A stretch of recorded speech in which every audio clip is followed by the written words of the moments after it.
आपका स्वागत है मेरे चैनल प्राप्त निधि के साथ। आज हम सीखने वाले हैं file management system. File management system क्या होता है? डेटा को स्टोर करते हैं फाइल के रूप में। उसमें सब फाइल्स होती हैं, सब डायरेक्टरीज होती हैं।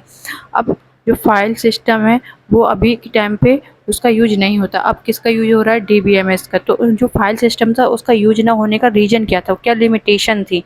तो data redundancy. Same data may be store in multiple times. Same data store हो जाता। इनकंसिस्टेंसी में change in one file might not be reflected in another. आपने एक फाइल में चेंज कर दिया तो दूसरे फाइल में ऑटोमेटिक चेंज नहीं होता है। नो कंकरेंट एक्सेस, तो इसको डिफ़िकल्ट है मल्टीपल यूजर एक्सेस कर पाना। पुअर डेटा इंटीग्रिटी, आप डेटा इंटीग्रिटी बिल्ड नहीं कर सकते हो।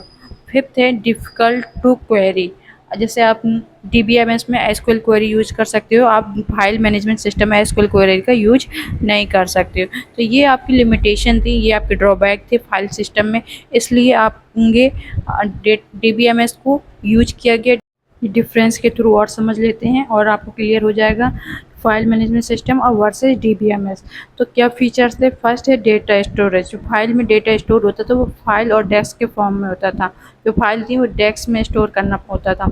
और जो DBMS था उसमें स्ट्रक्चर्ड डेटाबेस था जो टेबल के फॉर्म में स्टोर होता था। सिक्योरिटी फाइल सिस्टम में लो थी और डेटाबेस में हाई थी। रिडंडेंसी हाई थी फाइल सिस्टम में, कॉपी ज़्यादा होने के चांस रहते थे, और DBMS में लो चांसेस थे डेटा की कॉपी होने के। क्वेरी लैंग्वेज, तो फाइल सिस्टम में क्वेरी लैंग्वेज नहीं आप कर सकते थे, क्वेरी का अप्लाई नहीं कर सकते थे। और जो डेटाबेस है उसमें आप SQL क्वेरी से आप डेटा को इजीली एक्सेस कर सकते थे, अपडेट कर सकते हो।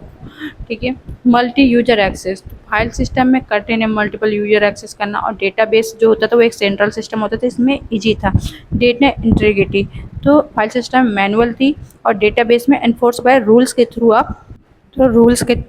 आप कर सकते थे। तो ये आपने फाइल सिस्टम और DBMS में डिफरेंस समझ लिया। आई होप कि आपको समझ में आ गया होगा। आप कहाँ से मेरा वीडियो देख रहे हैं तो कमेंट करके मुझे ज़रूर बताएं, और ऐसे और वीडियो देखने के लिए मेरे चैनल से जुड़े रहें। Thank you for watching.